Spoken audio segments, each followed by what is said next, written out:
Welcome back to the deep dive. If you're someone who's really pushing yourself professionally, or frankly, someone who just wants to be performing at a higher level, I think you'll recognize this feeling. Hmm. That cycle, right? Yeah, exactly. That constant, hamster wheel of high stress, feeling utterly wiped out, and, that little voice whispering that maybe all this hard work isn't really getting you where you want to go.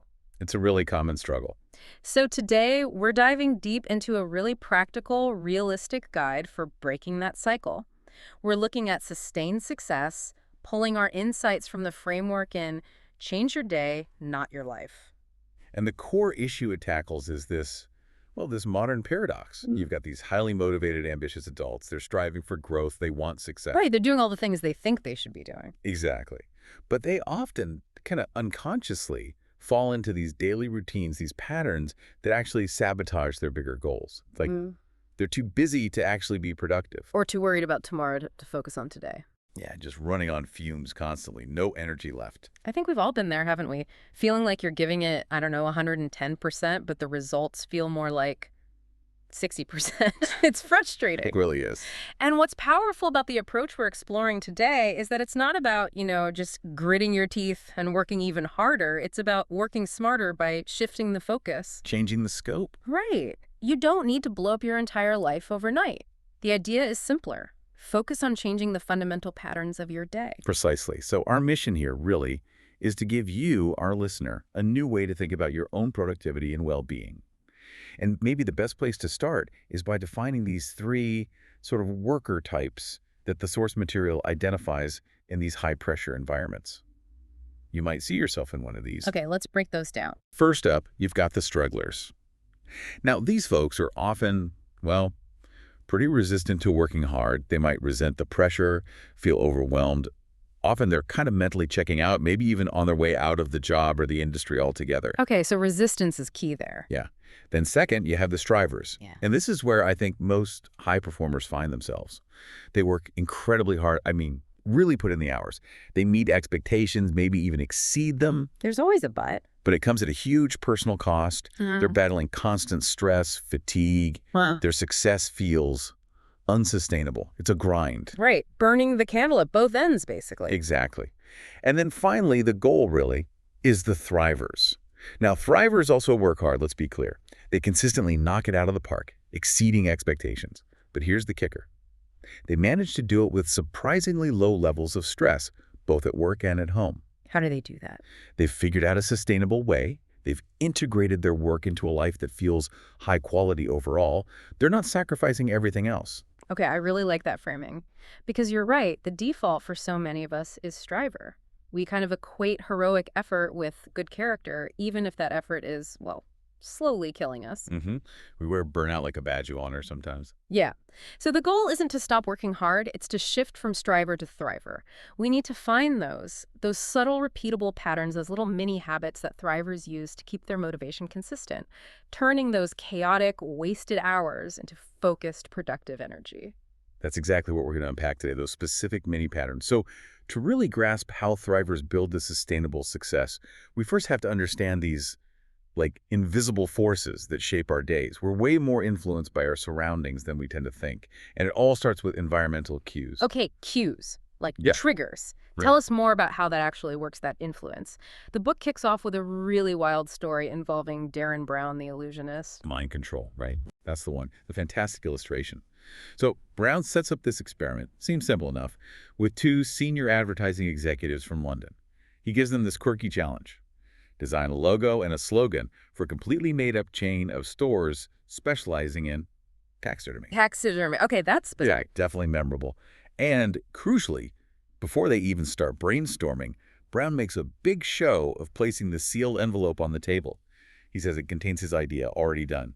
Puts it under a stuffed cat for dramatic effect. In classic showmanship. Totally. So the execs brainstorm for about 30 minutes. And what they come up with is, uncanny. Let me guess. It matched the envelope. Almost identically. They designed a logo with this cartoonish brown bear sitting on a cloud playing a harp. And their slogan, Animal Heaven, the best place for the best dead animals. Wow. Okay. And Brown's envelope. He opens it up. In his sketch, it's basically the same thing. a bear on a cloud playing a harp. His slogan was, "Creature heaven, where the best dead animals go." Essentially identical concepts. Okay, I'd be rattled too. Mind control seems plausible at that point. They were convinced. Yeah. Hypnosis, mind reading, something. But Brown revealed the trick, and it's much more relevant to our everyday lives than magic. It wasn't magic, it was priming. Environmental pre-cues, exactly. Oh. On their taxi ride over to the meeting location, Brown had subtly exposed them to a whole series of specific triggers. Ah, okay. Like what? Well, they drove past the London Zoo immediate association with bears. They passed a shop that happened to have a harp prominently displayed in the window. The taxi stopped for a moment near a coffee shop called, wait for it, Creature Heaven. No way. Yep. And maybe the cleverest bit, they were stopped at a traffic light, forced to focus on the red light, and the pole holding the light was painted with little white clouds. That's brilliant. So all those little inputs, they just seeped in. Seeped into the subconscious, exactly. So when they were later asked to do this creative task, inventing a logo for an animal-related business, their brains, looking for shortcuts, looking for novelty, just pulled up the most recently stored unusual data points. Bears, harps, clouds, heaven. It wasn't conscious, but it directed their thoughts. Precisely. And this story highlights a really crucial distinction for us. Most experts now agree that old-school subliminal advertising like flashing messages too fast to see probably doesn't work for changing behavior. Right, the hidden popcorn ads in movies idea. Yeah, that stuff. But environmental cues, things we perceive normally in our environment, whether we consciously pay attention or not, those absolutely do influence our attitudes, our thoughts, our emotions, and ultimately our actions. Way more than we realize. So thinking about my own day, it's not just a series of tasks. It's a constant stream of these cues, these triggers, like walking past a bakery. Right. You smell the cinnamon rolls. That's not just a smell. It's a cue. And that cue triggers, what, salivating maybe? Thinking, ooh, should I get one? Exactly. And then maybe feeling guilty if you do, or proud if you resist. And that feeling then influences your next decision. Maybe you skip the healthier lunch you planned, or maybe you decide you have to go for a run later. It's a chain reaction. And it doesn't even have to be real, like just imagining the smell. Absolutely. Just thinking about that cinnamon roll can trigger a similar physiological and psychological cascade.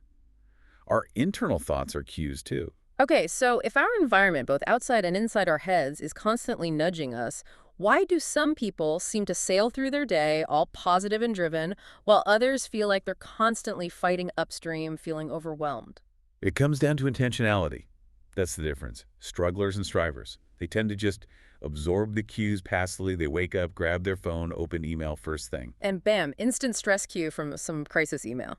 Exactly. Yeah. That immediately triggers a stress response that sets the tone for the whole day. Thrivers, on the other hand, they've learned to manage this system. They're incredibly intentional about what they perceive, what they allow into their field of awareness, especially at key moments like the start of the day. So they're actively designing their environment. Yes. They build their daily life, their routines, their physical space even, to consistently cue more positive energy, more optimism, more focus. They refuse to let the random chaos of the world dictate their internal state. They take control of the cues. Okay, so understanding cues is the first piece. Knowing how we're influenced. The next logical step then is, how do we use that knowledge to actually get moving and stay moving? Right. It brings us to a really core concept, behavioral momentum. It sounds simple, but it's profound. What you do first matters a lot. The sequence of your actions sets the trajectory for the day or even the week. Absolutely. And the source gives us a fantastic real-world example of this. Barry Osterk. This guy was a top salesperson, like top 5 globally for a huge Fortune 100 company. Okay, impressive. But lots of people are top salespeople. What's special here? What's remarkable is how he got there. He didn't have 1 or 2 massive whale accounts that he could just coast on. He built his success bit by bit through consistent wins with lots of small and medium-sized clients. Ah, so that requires relentless daily grind, no resting on laurels. None whatsoever. He had to generate momentum from scratch pretty much every single day. And the way he did that was through his almost legendary first things first routine. Okay, tell us about this routine. It sounds intense. It was, and highly structured. Get this. By 9:00 a.m., the time when many of his colleagues were maybe just pouring their second cup of coffee, scrolling through news headlines. Easy into the day. Barry had already executed a whole sequence of high-impact positive actions. He'd already exercised. He'd eaten a proper, healthy breakfast, like protein-focused. He'd had quality time coffee and conversation with his wife. And critically for his job, he'd already met with 2 or 3 new potential clients. By 9 a.m. Wow, that sounds exhausting just hearing it. How does someone maintain that kind of pace without completely burning out? That sounds like striver behavior, almost. But that's where the magic of behavioral momentum comes in. It's not just adding tasks, it's creating energy. It follows Sir Isaac Newton's basic principle, right? Objects in motion tend to stay in motion. Okay, physics applied to productivity. Kind of. When you string together positive, high-value actions in quick succession like Barry did, they don't just add up linearly, they multiply. Yeah. The source actually calls it the 1 + 1 + 1 = 10 effect. Explain that math. 1 + 1 + 1 + 1 effect. Explain that math. 1 + 1 + 1 = 10. Yeah, it's metaphorical, obviously.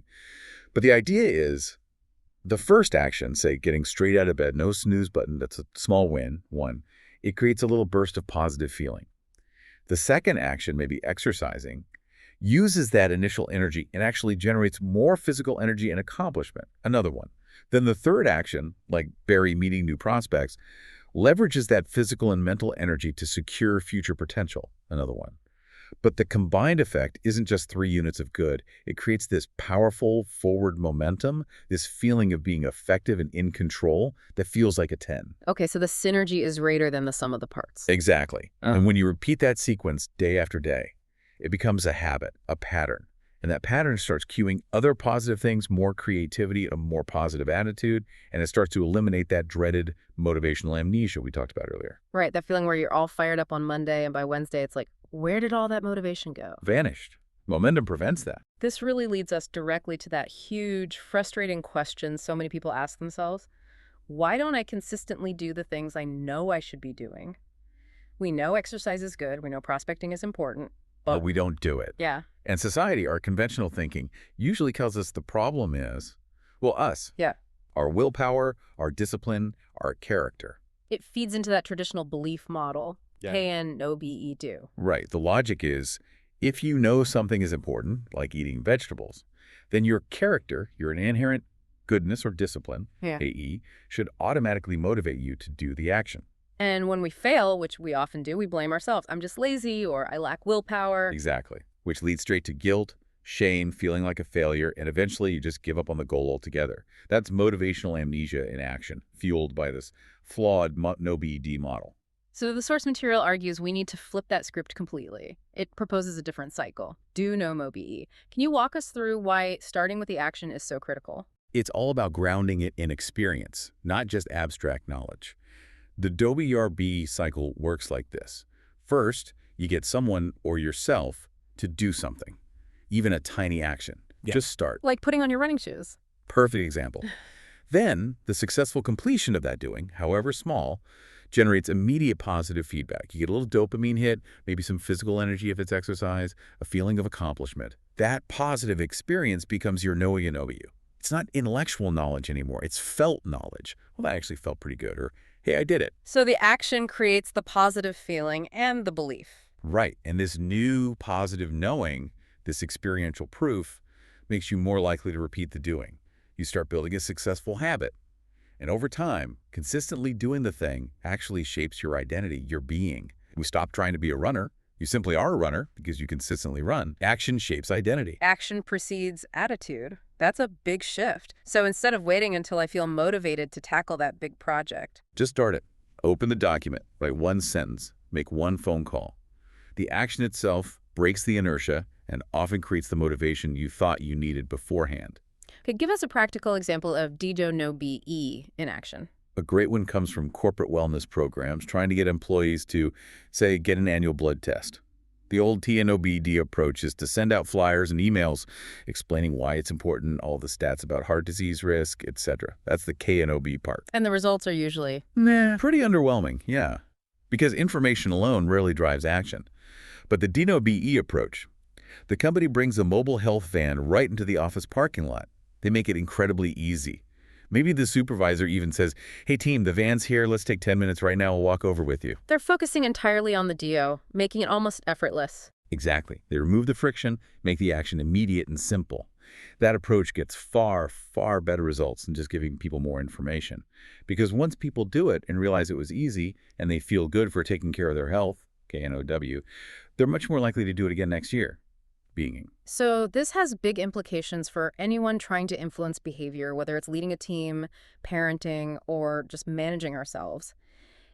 If information isn't the key driver, what is? The core concept here is absolutely crucial. You should practically tattoo it on your forehead. When you want people to take action, direction beats information 7 days a week. Direction beats information, meaning tell people what to do simply and clearly, rather than just why they should do it. Precisely. We spend so much energy crafting the perfect why message, the compelling argument. But often, the biggest barrier is just the how. The first simple step, make the how incredibly clear and easy. Be a closer, not just a concluder. I like that distinction. Yeah. A concluder says, well, I hope you consider getting that blood test soon. A closer says, the van is outside until 3 p.m. Let's walk over together right after this meeting. Does that work? Focus on securing the action, the DO. So the takeaway is we need to adopt this do, know, and be mindset ourselves starting today. Nothing really changes until our daily actions change. That's the foundation. Positive action is the engine of sustained change. Okay, so we've established the power of cues and the absolute necessity of starting with action, the do, know, be cycle. But, keeping that action going day after day requires mastering the mental game because that motivational amnesia we mentioned, where motivation just evaporates, that's a huge hurdle. It really is. And this is where thrivers truly differentiate themselves. They've developed the mental skills to sustain momentum, and a key part of that is cultivating and protecting their sense of hope. Hope acts like fuel for continued action. But staying hopeful can be tough, right? Especially when you look at the statistics on how often people fail to make lasting changes. Oh, the statistics are. Well, it can be pretty sobering if you focus on them. The source highlights a couple of stark examples. Think about heart attack survivors. Okay, people who've had a major life-threatening event. Doctors explicitly tell them, change your lifestyle diet, exercise meds, quit smoking, or you risk another one, possibly fatal.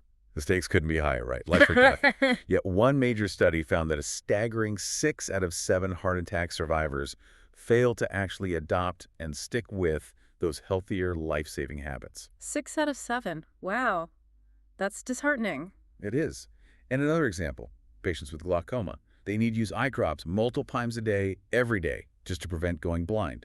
Simple task, huge consequence. Yet a study showed that within just 6 months, half of them had stopped using the drops regularly. Okay, that's genuinely baffling. If the threat of death or blindness isn't enough motivation, how can we expect ourselves to stick with, like flossing regularly or cutting back on sugar? Exactly. And that kind of thinking, focusing on the overwhelming failure rate, the 6 out of 7 who don't make it, that's the default mindset for strugglers and strivers. It leads to pessimism. What's the point? Change is impossible. So how do thrivers avoid that trap? They make a conscious choice about where they direct their focus. Instead of dwelling on the 6 who fail, they intentionally zero in on the 1 in 7 who succeeds, the one who does sustain the change against the odds. They look for the change underdogs. Ah, so find the positive outliers, the success stories, however rare they might seem. Precisely. Because focusing on the possibility of success, on the fact that someone did it, generates hope. And hope is the emotional fuel for action, the DO. It counters the despair. It taps into that powerful thought, if they could do it, maybe I can too. Those are arguably the 9 most motivating words in the English language when you're facing a tough change. Thrivers actively seek out role models. They study success stories. They surround themselves with evidence that their goal is achievable. It creates this positive mental environment where hope can actually thrive and keep them going. This idea of focusing differently is really tied into how we frame our goals in the first place, isn't it? Most people crash and burn because they try to change everything at once. It's overwhelming. Which leads directly to the next core concept. Stay in the day. Don't try to change your whole life. Change today. The story of Janet, the executive in Las Vegas, really illustrates this trap. Perfectly. Janet was smart, successful, but completely stressed out, felt totally unbalanced, overworked, and had gained nearly 50 pounds. She knew things had to change, but she came in with this impossible demand. What did she want? She wanted to know the exact date, the precise moment when she would achieve perfect balance. She wanted the entire roadmap for changing her whole life, laid out from start to finish. Which is like asking, when is June 31st?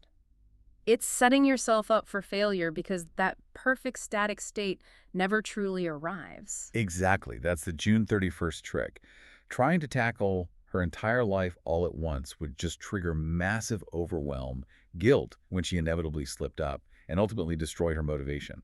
So the response wasn't some grand, complex plan.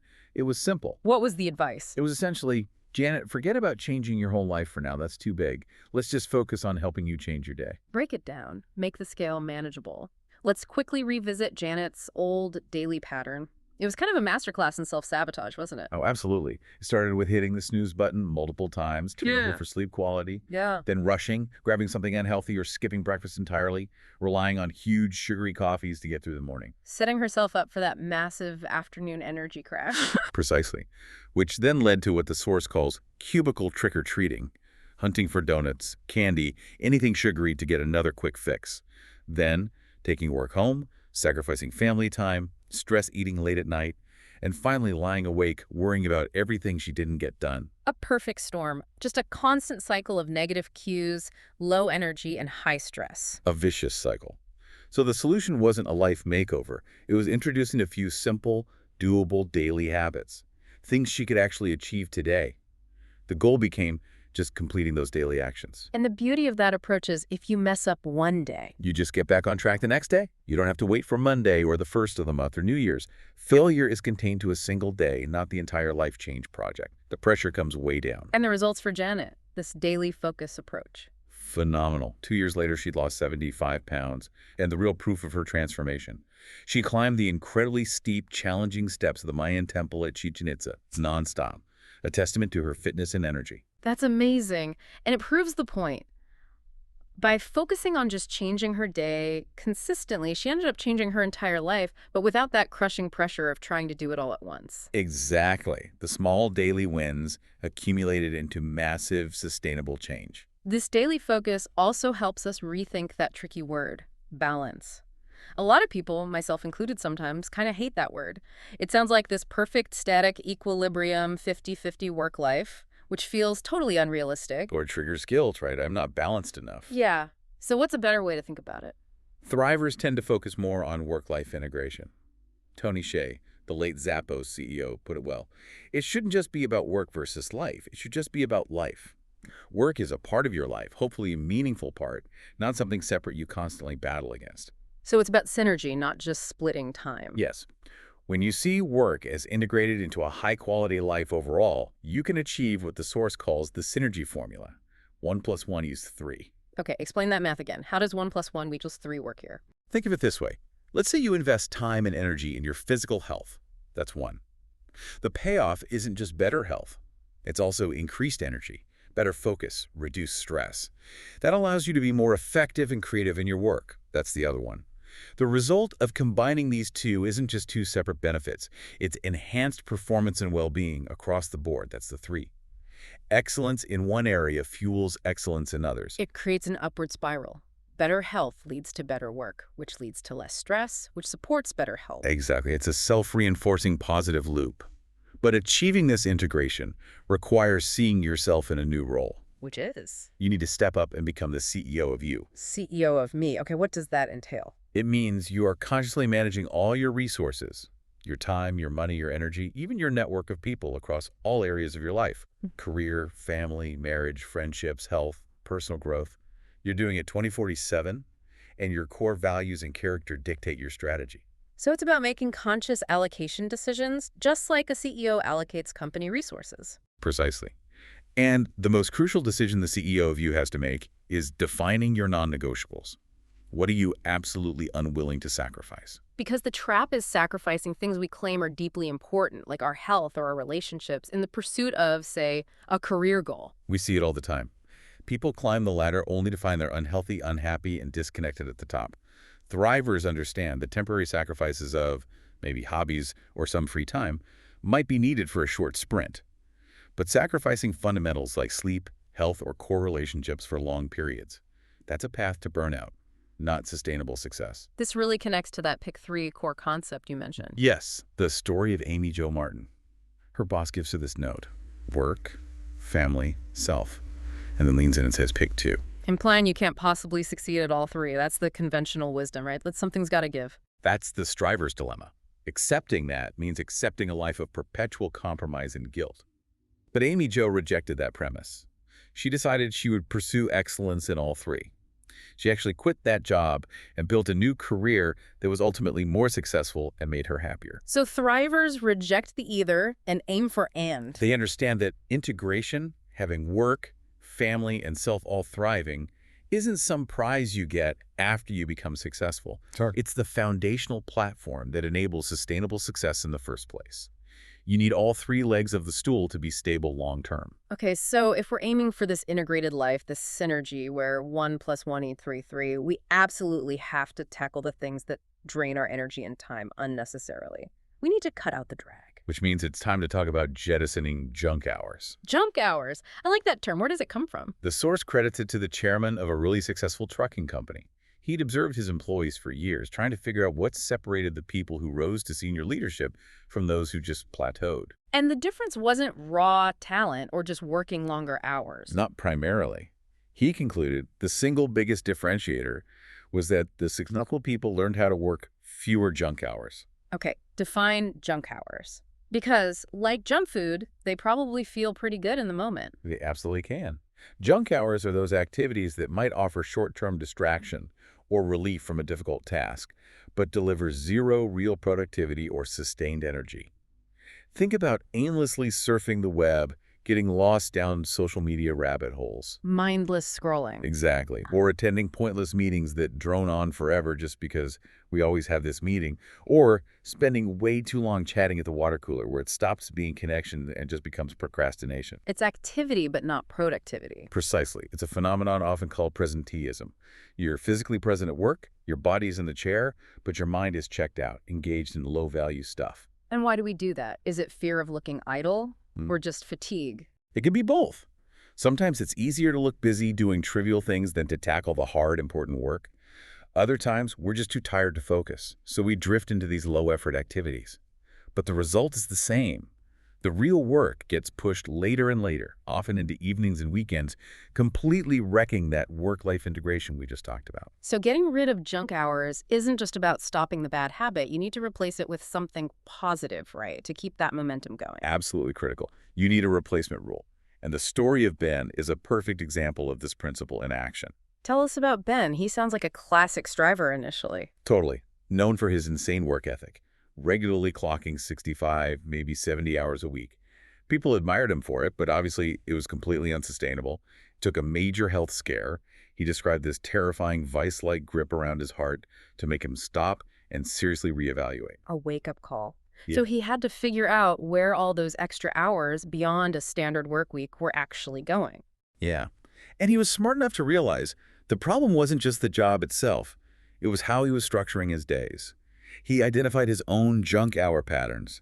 Probably lots of low-value email checking, maybe getting sidetracked online, inefficient meetings. And what did he replace them with? He systematically swapped them for high-value, energy-generating activities.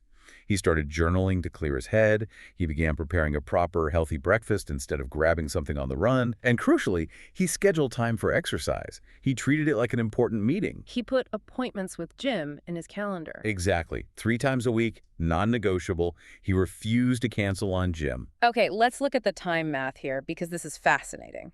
He takes, say, 60 minutes out of his potential work time for exercise.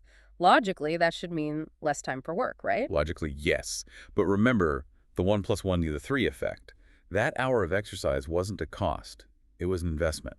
It boosted his energy levels, cleared his mind, improved his focus for the rest of the day. So the quality of his remaining work hours went way up. Dramatically. His average work week actually dropped from that crazy 65, 70 hours down to a much more manageable 40, 45 hours. And here's the kicker. His sales figures, his actual output, increased. Wow, less time, better results. That proves the point. It really does.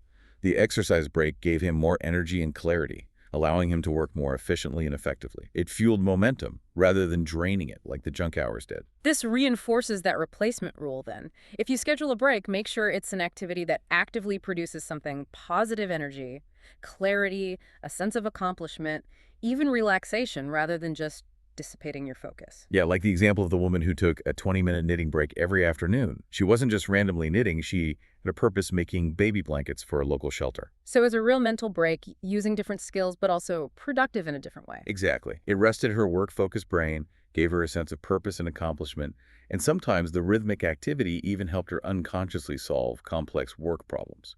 It was a restorative break, not just an escape. It makes you realize the real goal for top performers isn't just, how can I make more money? It's often, how can I get more life back? How can I maintain my impact but reduce the hours and stress? That's the thriver question. And achieving that kind of streamlined efficiency requires a really high level of self-awareness. You have to know yourself. Which brings us back to that recurring question, the one Jeff, the successful athlete turned surgeon, grappled with. Why don't I always do what I know I should?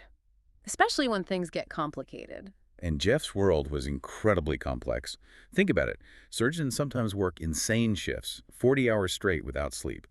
In those high-demand, high-variability situations, it feels impossible to control everything. It's easy to feel overwhelmed and just give up on trying to stick to healthy patterns. Totally. Which is why the next core concept is so vital. Manage what you can manage. Don't get paralyzed by the chaos you can't control. Focus intensely on the variables you can. Start there, because often optimizing the controllables is enough. Often, it's more than enough. Optimizing the things you can control, like your sleep schedule when you're not on call, your nutrition, fitting in short bursts of activity builds resilience. It creates a buffer that helps you handle the unpredictable stuff, the surgical emergencies or market crashes, much more effectively. So what are those fundamental controllables, the things we absolutely need to get a handle on? It starts with your physical blueprint. You absolutely have to understand your own unique biorhythms and needs when it comes to sleep, food, and exercise. It's not one size fits all. Not at all. What fuels a huge, active guy is totally different from what fuels someone smaller and more sedentary.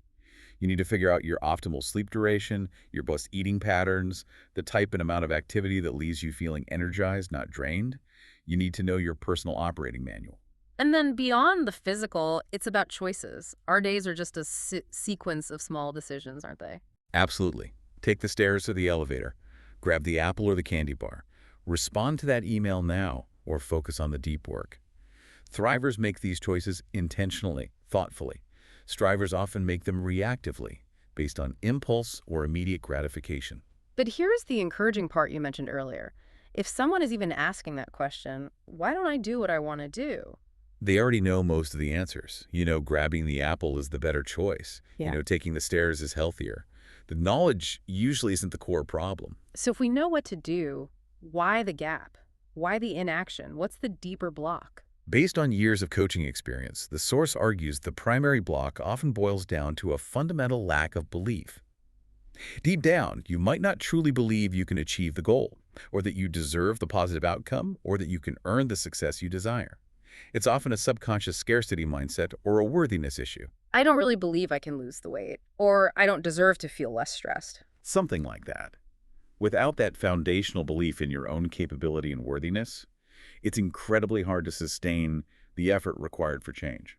But the good news is we don't have to wait for some magical epiphany to fix that underlying belief first. We can use the action cycle. Exactly. We come back to that core idea. Positive motion creates positive emotion. You don't wait to believe, you act your way into believing. Start doing the things. Each small success provides concrete evidence that you are capable, you can do it. The belief follows the action. You have to start by believing you can change today and that you deserve a better, less stressful day. That's the starting point. Okay, so positive motion creates positive emotion, and belief follows action. To make that stick, to turn those initial actions into sustainable habits, we need to engineer patterns. We need systems. Because otherwise, we're constantly facing these mini moments of truth all day long, these little decision points. And if our default is procrastination or choosing the easier, less beneficial path, that's effectively like saying no to progress over and over again. Right. We need to make the right choice, the easy choice, the automatic one. Exactly. And this is where understanding the mechanics of habit formation is key. The source highlights the FOG model for action, which is super useful. Motivation plus ability plus trigger plus B facilitatum. Okay. M plus A plus T is action. Break that down for us. All three need to be present. All three have to converge at the same moment for the behavior to happen. Let's use that example of wanting to wake up 30 minutes earlier. You need the motivation. Maybe you're sick of rushing, you want quiet time, whatever your why is. Got it. Then you need the ability. This means the action has to be easy enough to do in that moment. If waking up earlier means stumbling around in the dark, looking for clothes, figuring out breakfast, the ability is low. But if your workout clothes are laid out, coffee maker is preset, the task requires minimal friction or thought, then ability is high. Makes sense. A. And finally, you need a trigger, something that prompts the behavior. In this case, it's usually the alarm clock.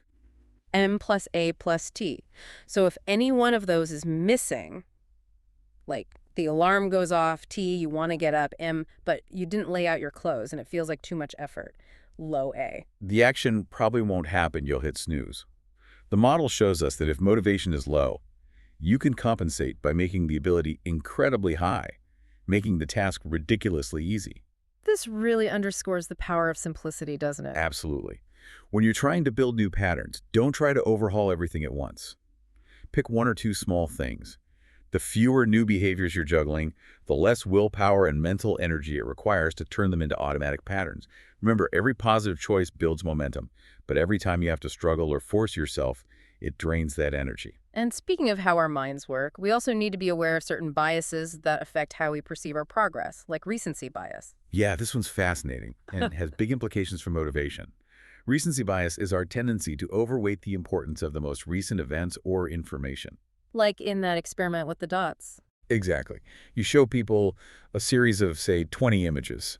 Most have lots of gray dots, but the last 3 images are packed with black dots. When you ask people afterward, were there more gray dots or black dots overall? They're highly likely to say black dots, even if objectively there were far more gray ones earlier in the sequence. Because the most recent images stick in their minds more vividly. Right.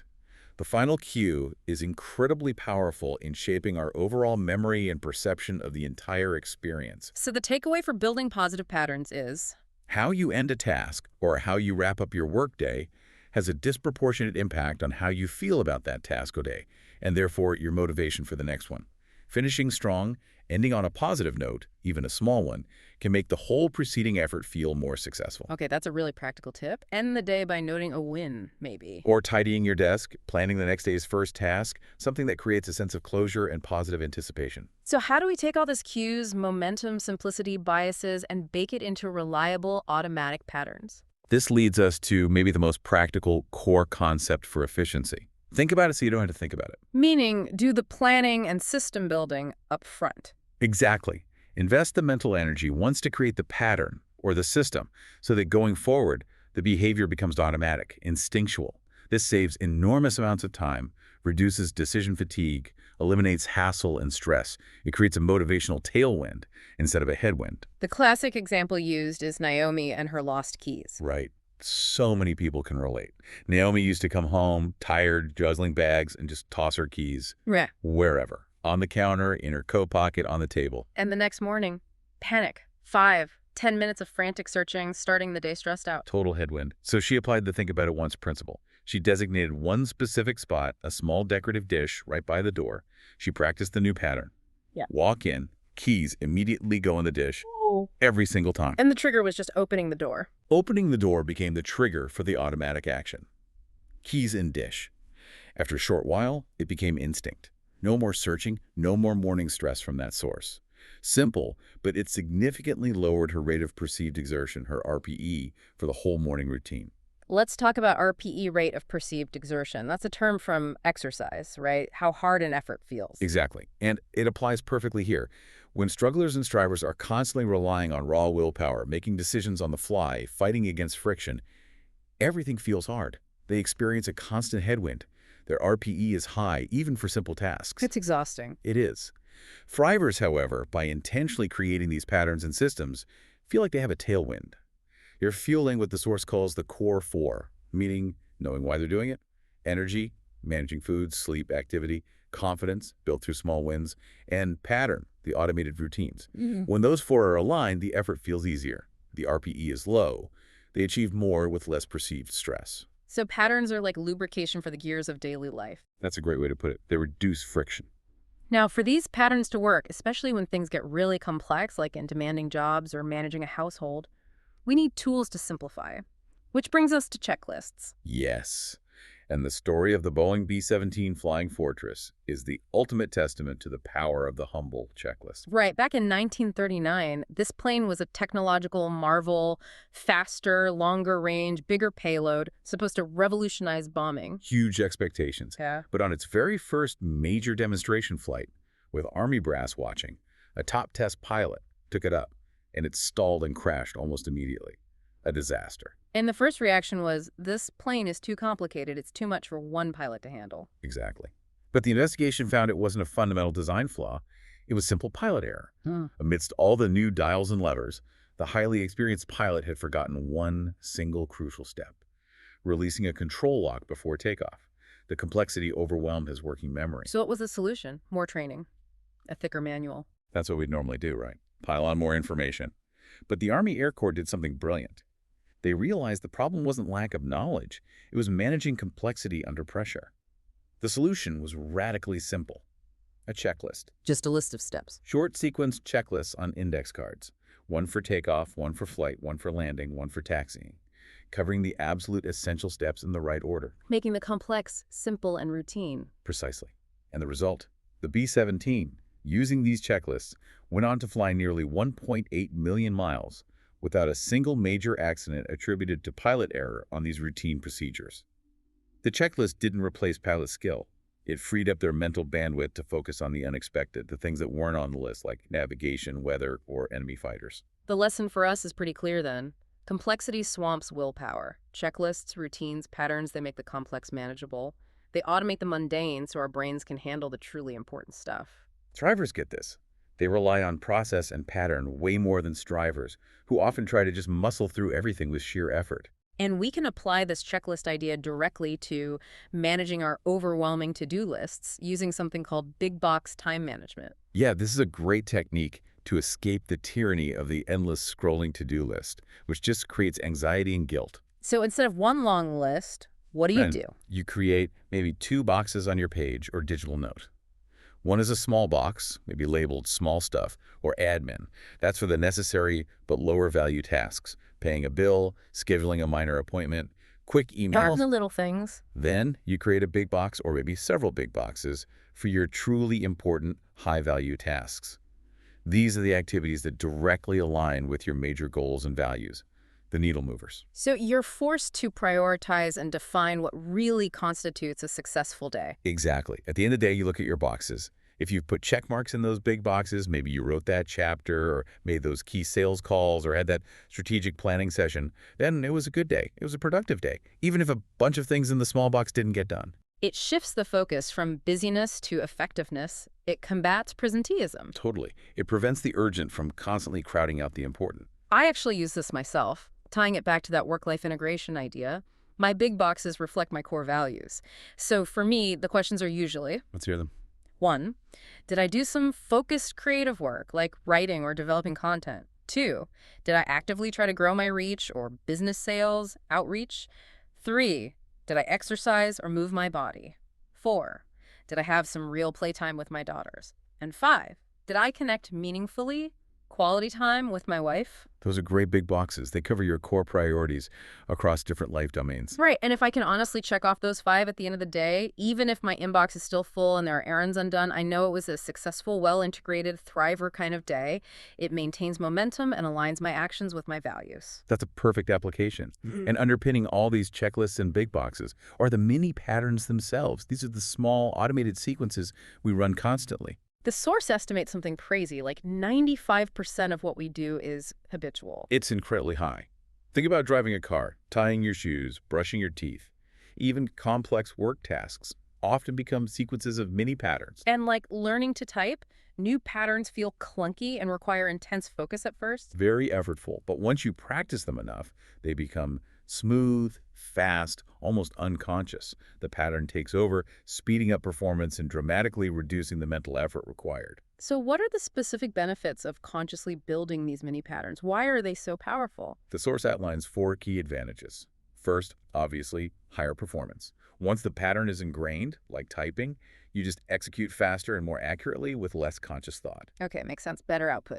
Second, less decision-making stress. This ties back to that ice bath study we touched on. It's a fantastic illustration of willpower depletion. Remind us of that one again. Sure. They divided participants into two groups before asking them to hold their arm in painfully cold water for as long as possible. One group, the deciders, had to make a series of small, trivial choices right before the test, which t-shirt design they preferred, which music to listen to later, etc. The other group, the deliberators, were shown the same options but didn't have to actually choose. So one group used up mental energy on pointless decisions, the other didn't. Exactly. And the results were dramatic. The deciders, whose willpower was already taxed by those little choices, lasted an average of only 27 seconds in the ice water. The deliberators, who hadn't depleted their decision-making energy, lasted 67 seconds, more than twice as long. Wow. So making lots of small decisions actually drains our ability to handle bigger challenges. It absolutely does. Many patterns eliminate hundreds of these small decisions throughout the day. What to wear, what to eat for breakfast, how to start a task, conserving that precious mental energy, less decision stress. Okay, benefit 3. Third, stronger willpower. Because willpower isn't this infinite heroic resource. It's more like a muscle that gets tired. By automating routine actions through mini patterns, you conserve your willpower for the times you really need it, for resisting major temptations or pushing through truly difficult tasks. You're not wasting it on trivial stuff. Right. And fourth, perhaps counterintuitively, mini patterns actually lead to increased willpower and motivation over time. How does that work? Because each successful execution of a mini pattern provides a small hit of accomplishment, a micro win. These serve as markers of progress. Think about the Navy SEALs going through Hell Week, arguably one of the most demanding experiences on Earth. How do they possibly get through that? They don't focus on surviving the whole week. That's too overwhelming. They use a mini pattern focus. Just make it to the next meal. Meals happen roughly every 6 hours. They break down the insurmountable challenge into manageable 6-hour chunks. Completing each chunk provides the motivation to start the next one. Wow. Breaking it down into achievable mini goals. Exactly. And the final payoff for building these patterns relates back to the synergy idea. The last core concept here is one change usually fuels more changes. Like a ripple effect. Precisely. There was a study where people committed to exercising just once a week. The researchers found that this single change had knock-on effects. These participants also started, spontaneously, to smoke less, drink less alcohol, eat more healthily, manage their money better, and even procrastinate less in other areas of their lives, like housework. Just from adding one exercise session. Yep. The positive motion in one area created momentum that spilled over, improving their choices and habits across the board. Building one good mini pattern often makes it easier to build the next one. It's an upward spiral. So we've built the case for cues, for action, for momentum, for patterns and checklists. But all of this structure, all this intentionality, relies on one absolutely fundamental, finite resource. Let me guess. Energy. Energy. Without it, the best laid plans, the strongest willpower, the most elegant systems, they all crumble. That image of the Ironman triathletes, Cian Welch and Wendy Ingram, literally crawling towards the finish line comes to mind. They weren't competing for first, they were fighting for fourth place. An incredible display of willpower, absolutely. Iron wills. But it also perfectly illustrates that there are hard physical limits. Their bodies had simply run out of fuel. Energy reserves hit zero. And fatigue isn't just feeling tired, is it? It impacts everything else. Everything. When you're fatigued, you make poorer decisions, you're more forgetful, your creativity plummets. And maybe most importantly, it tanks your attitude. You become more prone to anxiety, frustration, negativity, even hopelessness. Thrivers aren't superhuman. They're just fundamentally better at managing their energy levels than strivers are. Okay, so how do we manage energy effectively? The source breaks it down into 3 vital elements, right? All needed in both quantity and quality. That's right. The big 3 are food, sleep, and activity. No surprises there, but the Thriver approach is about managing them strategically. Let's start with smart eating. We often underestimate how much food impacts our brain function and mood. Hugely. That study on judges making parole decisions is just mind-blowing. They found judges were significantly more lenient granting parole about 65% of the time right after a meal break, when their blood sugar levels were presumably optimal. And when they were hungry, nearing the end of a session. Their favorable parole decisions dropped to less than 10%. Basically, a hungry judge is a harsh judge. It shows how much blood sugar swings affect judgment and mood. So how do thrivers manage this constant grazing? Not quite grazing, but strategic fueling. They tend to eat 5 or 6 smaller, quality meals or snacks throughout the day. The focus is on balancing good quality protein and complex carbohydrates to maintain stable blood sugar and avoid those energy crashes and mood swings. They simply don't let themselves get too hungry. Okay, proactive fueling. What about caffeine? It's the go-to fuel for most drivers. And thrivers often use it too, but more strategically. It's a tool, not a crutch. And the data on its benefits, when used correctly, is actually pretty compelling. Really? Like what? Studies show that moderate doses around 300 to 400 milligrams, which is roughly 3 or maybe 4 standard cups of coffee, can measurably increase physical strength by about 7%, endurance by up to 20%, and significantly speed up reaction time. So it can genuinely improve performance and reduce errors, especially when you might be a bit fatigued. Yes, the key is smart use. Knowing your tolerance, timing it effectively maybe before a workout or a period requiring intense focus, and crucially, not pairing it with tons of sugar. A sugary energy drink gives you a quick buzz followed by a massive crash. Strategic caffeine provides a cleaner boost. Good to know. Okay, next energy pillar, deep sleep. This feels like the one everyone struggles with. It's huge, and the science is clear. Lost sleep accumulates as a debt you can't easily repay. Consistently getting less than about 6 hours of quality sleep doesn't just make you tired, it severely compromises your immune system. One study showed a 50% drop in antibody production. Wow, half the immune response. And psychologically, lack of sleep cranks up cravings for junk food, for simple carbs and sugar, because your tired brain is desperately seeking quick energy. So it's a double whammy, lower immunity and worse food choices? How do we improve sleep quality? Mini patterns again. Absolutely. Sleep loves routine. The goal isn't just getting into bed, but creating a consistent wind-down ritual that signals to your brain, okay, it's time to power down. This includes the obvious things like making the room as dark and cool as possible. And consistency in bedtime. Consistency is key, but also a critical metabolic pattern. Aim to fast for about 12 to 14 hours between your last meal or snack of the evening and your breakfast the next morning. This allows digestive processes to complete and supports deeper sleep. Also, ensuring your last meal has sufficient protein can help stabilize blood sugar overnight. And we absolutely have to talk about the snooze button. Kill the snooze button. Obliterate it. The snooze button is your enemy.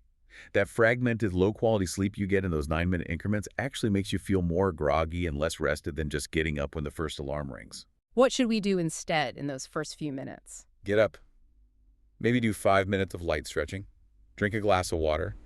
That's infinitely more beneficial for waking up your brain and body than hitting snooze. Starting the day by immediately breaking a promise to yourself to get up is just a terrible way to begin. Okay, food, sleep. The third energy element is positive motion, activity. Right.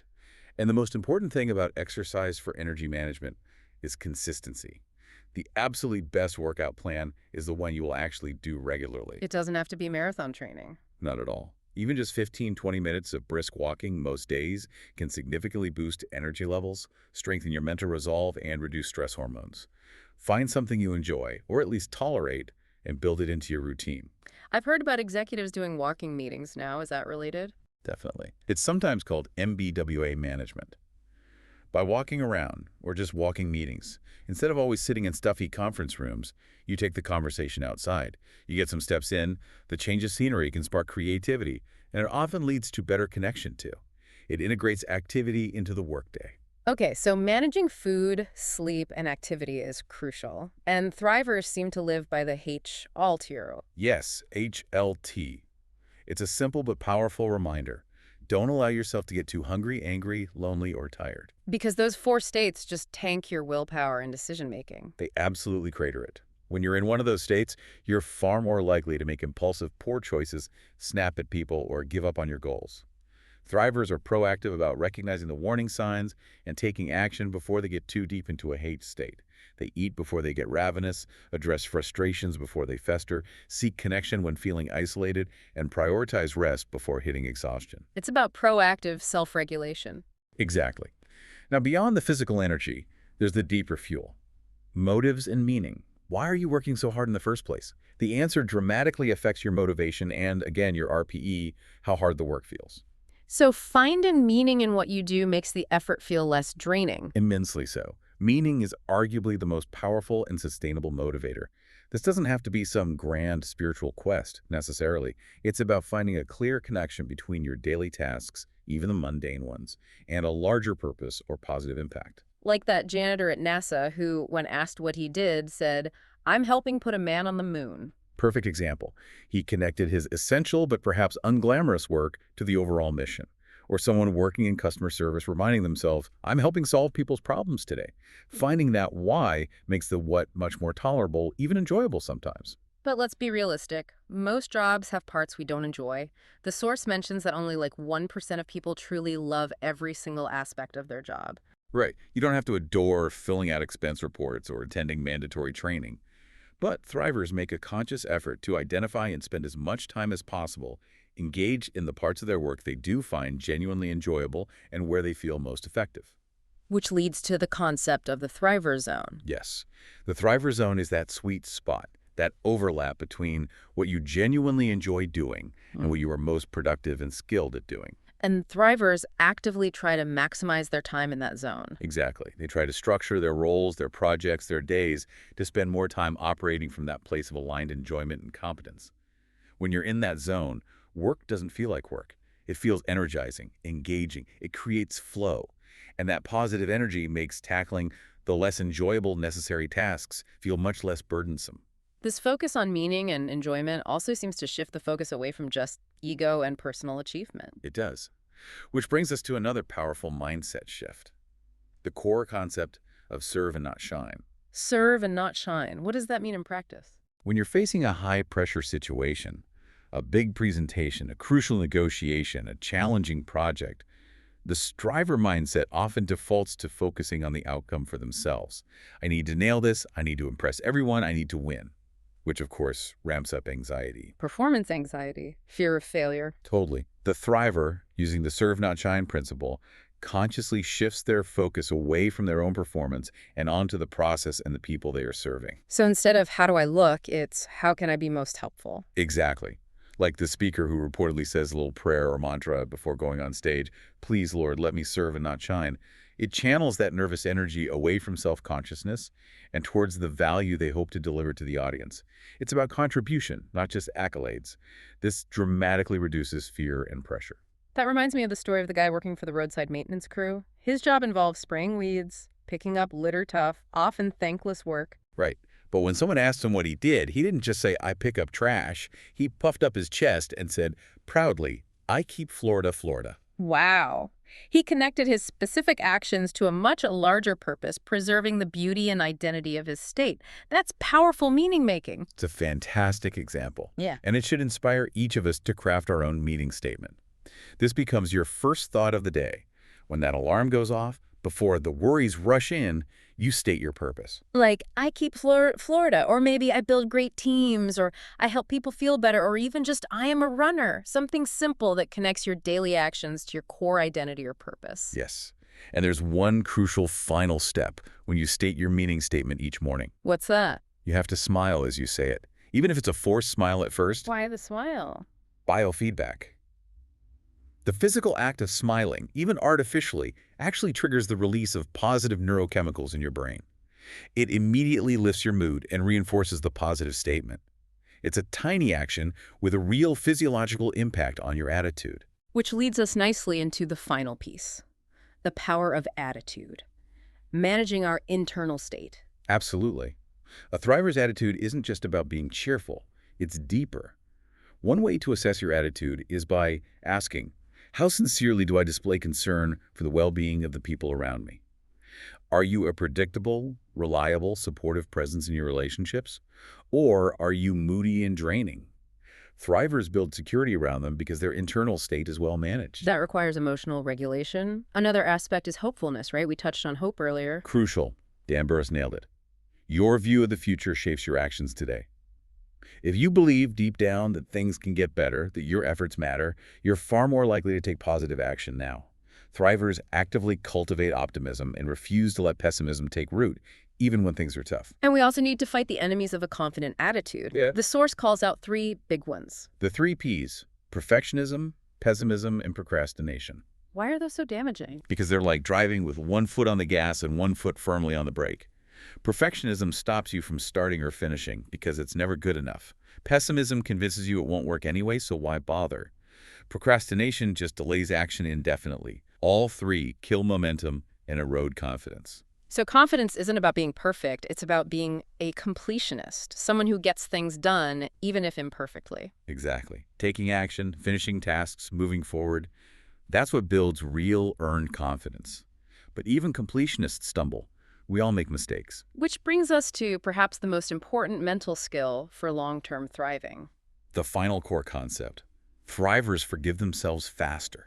This is huge. High achievers are often incredibly hard on themselves. They make one mistake and beat themselves up for days, replaying it over and over. That rumination just drains energy and prevents moving forward. Completely. Self-compassion isn't about making excuses. It's about acknowledging the mistake, learning from it, maybe making amends if necessary, and then letting it go. You have to refuse to linger in guilt or self-criticism. That weight loss study is telling. Where just one session on self-compassion tripled long-term success. Tripled it. Because when people inevitably slipped up on their diet, the self-compassionate group didn't spiral into, I'm a failure, might as well eat the whole cake. They forgave the lapse and got right back on track with the next meal. Forgiveness accelerates recovery from setbacks. You forgive yesterday's failure and refocus 100% on making a better choice today. Okay, we've covered a ton of ground. The mechanics, the mindset shifts, but seeing it all come together in real people, the change underdogs who transform their days, really drives it home. Absolutely. Let's look at Lou. Initially, his colleagues nicknamed him Slacker Lou. His company started this simple wellness challenge track, 5 basic daily habits. Drink enough water, eat fruits veg, have a healthy 3 p.m. snack, lay out exercise clothes the night before, and get 30 minutes of activity. Super simple stuff. And Lou just didn't do it. Totally resisted. Yeah. Didn't hand in his tracking log, his reward. His manager jokingly put a big red letter S for slacker on his office door. Public shame, basically. Ouch. But that became the trigger. The ultimate trigger. That red S, that public Q, flipped a switch. Remember to due date, no BE. The shame, negative NOW, finally pushed him into doing. He started tracking the habits perfectly for 6 straight months. And the results. He lost a significant amount of weight, became known as Lean Lou. More importantly, he reported feeling way more energy, more focus at work, all from mastering those 5 incredibly simple daily behaviors. It changed his day, and that changed his performance. It shows the power of starting small and being consistent. And then there's the story of your mother, Jackie, which is truly inspiring. Yeah, my mom's story is a great example. She quit smoking, which is huge, but gained about 40 pounds afterward, felt sluggish. She was definitely not a natural exerciser. But she decided she needed to change her day. She set a very specific, very small initial goal: become a 30-minute runner within 30 days. Just focus on that one daily action. Run for 30 minutes. That was it. She didn't think about marathons or anything huge. Just meet the daily quota, day after day. That simple doing built incredible behavioral momentum, and the positive knowing, hey, I feel better, I can do this, fueled her being. And where did that daily focus eventually lead her? From struggling to run for 30 minutes, she went on to complete 10 full marathons. She qualified for the prestigious Boston Marathon 5 times, and then at age 53, she completed the grueling Lake Placid Ironman triathlon. That's absolutely incredible. From a 30-day goal to becoming an Ironman. And the point is, she never set out to become an Ironman. That wasn't the goal. She simply set out day after day to change her day by meeting that small running quota. The massive life transformation was the cumulative result of consistent daily action. It proves that sustained motivation isn't about grand gestures. It's an experiential process. It's built through doing, through momentum. Rooted in do, know, be key. It's the daily accumulation of those small wins, managing the controllables, that defines the Thriver path. They know their limits. They manage their energy, their cues, their patterns. They refuse to sacrifice the truly important things for short-term gains. They live that integrated life where 1 + 1 really does equal 3. And they trust the process. They know you can't control the future. You can only control your execution today. So they focus relentlessly on executing today's plan, today's patterns, to the best of their ability. So the final challenge for everyone listening, forget about overhauling your life tomorrow. Focus on today. What's one small action, one big box you can check off? Remember, the most motivating goal is simply hitting today's quota. If you missed yesterday's, forgive it. You only need to change today. Define that first thought for when your alarm goes off tomorrow. Yeah, craft your personal meaning statement. Something simple, powerful, that connects you to your purpose. Maybe it's I build, I serve, I learn, or maybe just I am the 1 in 7. And remember the final step. Smile when you say it. Smile as you say it. You absolutely have the blueprint now. You can be that change underdog who becomes a consistent challenge winner. Start by changing your day.